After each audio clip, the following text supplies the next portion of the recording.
What is up, guys? Welcome to a brand new video. Today we are checking out some of the strongest picks that have risen up with the new patch over in Korea to see how much has changed. Remember, we look at Korea specifically because they play a bit more, they experiment more, and in theory they're going to find these things a little bit before we do, so we get a chance to use them before everybody catches on. Before we start this, thank you to Pro Guys helping to edit this video. The end of the season is coming up, so if you're looking for that final push to climb, then you can always try out the free trial over there to see the guides and talk to higher players as well. So the first one is actually 3. So it's Rumble, Kennen, and Syndra. This is basically the Worlds effect, so we're going to start with the 3 together. All have had like a sudden jump in their stats after 620 because of the Worlds have happened. They're played way more now. Kennen is like the second most popular top laner, Rumble is the 5th, Syndra is the 3rd most popular mid laner. These kind of shifts just don't really happen in Korea often at all. Normally it's the popular champions that stay the same, but it's the win rates that kind of fluctuate. Kennen is probably actually the best top laner you can play right now, I would say. Like, he beats Riven, Rumble, Darius, Gnar, all of these popular picks. He does struggle versus Irelia, even a little bit versus Jace, I guess, as well, but he basically has the ability to carry any game though. Like, one really good ultimate and you're going to destroy people. You have a strong lane, you're really good 1v1, but you're also really good in a team fight, so there's like no real phase in the game where you're actually very weak. You are a full damage carry as well. You don't have to build like specific defense. I guess you build like a mix, like Rylai, Zhonya's, Abyssal maybe. These are kind of like in the middle items. You also have good TP ganks as well. Like, you're very well rounded, I think. Like, you can win your lane, you can win team fights, you can TP around and help your team. What more do you really want from a top laner? Rumble is as well one of the most underrated picks, I think, at the moment, because he is so strong, but he's just kind of hard to play. He's good in lane as well. He can get himself ahead. Team fights, of course, he has his ultimate, he's really good. I think the ultimate can actually do a lot of work as well, even when you're behind, which is a really key thing. If your team falls behind, one good ult and it can turn things. He's harder to play than someone like Kennen, for example. You don't just press R and like dive in and kill everybody. He's not really going to show up on stat websites as broken, but that doesn't mean that he isn't. You can build defensive, again, a lot like Kennen, Zhonya's, Rylai's and stuff. You're kind of tanky and you're pretty safe actually, so you can put out a lot of damage while staying safe yourself. If you learn him, he can carry super hard in my opinion, and it is worth learning right now. If you learn him and push with the end of the season, I think it's going to be strong until the end now. Syndra, again, is probably actually the best mid laner once you've mastered her at the moment. She's kind of hard like Rumble. Well, actually, she's not really hard. It's like she has loads of different things that you can do with her that just make her insanely good. Like, you can ultimate first, then use your E to stun the entire team. You can prep your balls before a fight. I probably shouldn't have phrased like that. You put balls down before a fight, then you throw like 3 of them in, do more damage. You stun as well with the 3 balls. It's really good. The point is, like, there is a massive difference between a basic Syndra and a really advanced one, and I think that is why you put time into her and why she's really good when you master her. Her level 6 is ridiculous, right, with her ultimate. You kind of play for the lane, but actually your pushing and roaming is really the way you should play her. I know you have the damage to kill people in lane and you can stomp people, but you really want to help your team rather than just like crush your lane. This is something that pushing champions have a natural advantage. Like, when they push, it means you can roam afterwards, like plus a damage, and that is what's making her overpowered right now. Some people are very bad on Syndra and it makes her look very bad, but actually if you play her like this, so you push, you kill if you can, but then you roam around and you help your team and get kills there, then you're actually going to be insanely good.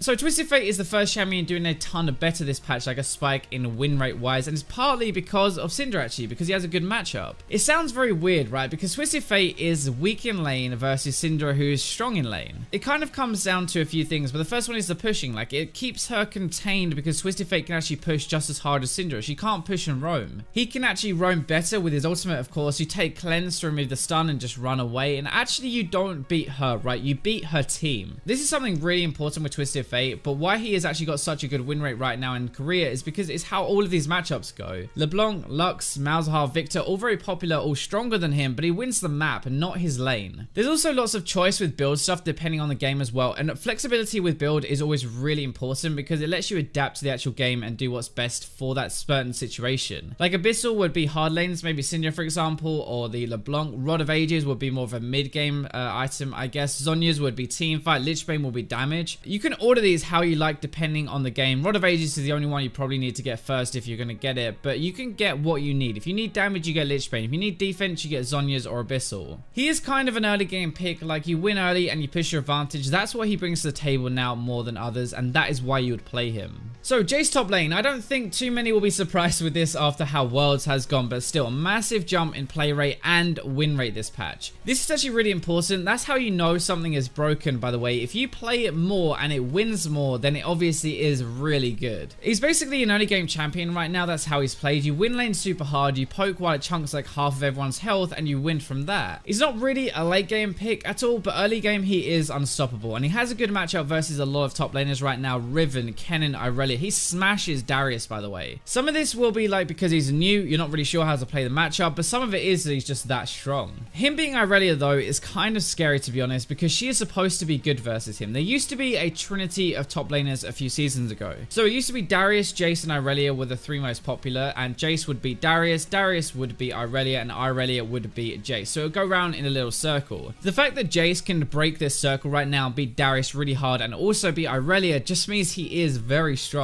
The recent buffs kind of took him over the top. That's probably where a lot of this has come from, but his early damage plus auto harass is way too much for people to deal with. If he even gets slightly ahead in the game, Shock Blast will ruin people, and it's so hard to play against that. Like, he's a very good top laner at the moment and having massive impact. Another pick from Worlds is Olaf jungle. This guy has seriously popped off in career, by the way, jumping up in play rate and win rate again, just like Jace. It's actually kind of funny though, because it's different to the LCS. So the LCS is like an early game pick, right? You get ahead or you lose, basically. Like, you're picked for early pressure and ganking. In career, his worst win rate is actually early game. Like, he keeps getting better as the game goes on, and that's seriously random, but they do it with a bit more damage actually. So the builds from LCS are like full tank, and they don't do very well actually in solo queue, but aggressive builds like Black Cleaver, Deadman, Sonin do a lot more work, and that is what we're seeing. This is one where I think you should take it with a pinch of salt though, and everybody knows League players are full of salt, so you should be fine doing that. But he smashes Lee Sin, right? He does okay versus Kha'Zix and Elise, but he gets boned by a lot of others like Zac, Nidalee, Evelynn, who all three of those are pretty popular. He's a good champion to have in your pocket to kind of whip out, but not really something to go with every game unless you are good with him and you can do some work early. The thing is, in theory, right, if you get ahead early, you get defense and you get damage, and that's like a dead enemy AD carry who can't do anything. It's so hard to play against that. You can practically 1v5 if you do well enough early game, so that is kind of what this comes down to. If you can do well early, play him all the time. If you can't, then save him for the situations where he's good at, like the matchups he's good in. Now, Misfortune is next up, but actually a bit different, okay? So had the top win rate for the last 3 patches, but a massive spike up this patch to broken levels at the moment. Remember, like, Korean Lucian, the arm pen Lucian when that first came in, Jin with the new build as well, Ashe, like, she is higher than all of those right now. This, by the way, is death by a touch Misfortune. I'm not actually kidding. Like, they max their Q, W, E, but they run death by a touch. It's still the same build and stuff, so Ghostblade, Dustblade, Black Cleaver. Ghostblade and Dustblade swap though quite a lot actually, so Dustblade might be first one game, might be second the next game. She crushes like every popular pick at the moment though. That is why her win rate is so high. So she beats like Ezreal, Jhin, the Jinx, Vayne, Lucian. Like, these are the 5 most popular champions in Korea, and Misfortune wins versus all of them. She is just so strong throughout the game, good in lane, hard to play against, good in team fights. Like, honestly, she doesn't have much of a weakness except lack of mobility. That is legit all there is. That's the only downside to her right now, and there is a lot to this one, so I'm actually going to talk about her in tomorrow's video. But Misfortune is super broken over in Korea this patch, well, everywhere, but especially in Korea. I think it's like a lot of different things. Her love tap damage, her pushing power, her Q crits, her ultimate, all of them on their own are actually really strong, right? But together they make her a serious threat. So Nautilus support is one that has jumped up this patch though, currently the 2nd best win rate so far in 620. They don't really do anything different to us this time though, like no different builds, runes, masteries, just good matchups, but not what you expect. So Nautilus is a kill lane, right? But also very good in team fights with how much crowd control he provides. If he gets ahead, he's actually a threat to the enemy AD, and that is not cool. But anyway, so you would expect he spanks people like Janna, Soraka, Sona, Nami, the low health ones, right? But actually no, he loses against them. They can survive and they just outpace him into the mid game. They provide more than him. He actually beats the other kill lanes. So like Thresh, Blitz, Braum, Leona, Kami spanks a bit as well, but that's a bit different. He does what they do, but better. That is why his win rate is so high. You pair him up with something like a Misfortune, Jhin, Jinx, or Lucian, like all of these popular champions, because he provides them with a frontline, crowd control, and damage. That is exactly what you want from a support, really, if you're going to try and fight people. In my opinion, he's a very solid, aggressive support right now, but he is a bit more risky and he wants to fight a lot. Brand is another support actually doing really well, but this time at lower rank. So this is my low elo pick for this video rather than the higher ones. He's just another mid laner, to be honest. Like, that is how you're gonna look at him, okay? He does so much damage and it's really hard to play against that. Even for me, like with years of experience playing bot lane, like I find it very hard to position to avoid him, avoid the enemy AD, and get farm at the same time. I'm not trying to be cocky in that way or anything, but if I find it hard, right, with that much experience, then imagine someone who is newer to AD. That's actually kind of how I look at him. Like, he crushes people who aren't that amazing at support or AD. You have to play aggressive, you have to fight him and position correctly. All of that is hard to do together if you don't play a ton against him and know the matchup, or you just don't play a ton of bot lane. If he gets ahead though, you're in for a really sad game. Like, he'll just permanently slow you, he'll kill you, do loads of damage. You're pretty screwed. In my opinion, he's one of the best like carry supports. Right now, you can do more damage than anyone on his team and really carry so hard. He's perfect if you're an aggressive support and you want to carry bad teammates. To me at least, having a support who can like top the damage charts and be a threat late game, not fall off, is a really strong asset for your team to have. Like, the later the game goes, the more damage you get. That's gonna wrap up this video. That is 9 picks this time that are doing much better into this patch, and I hope you guys enjoyed the video. Thank you for watching right till the end, and for now, let's go to the robots.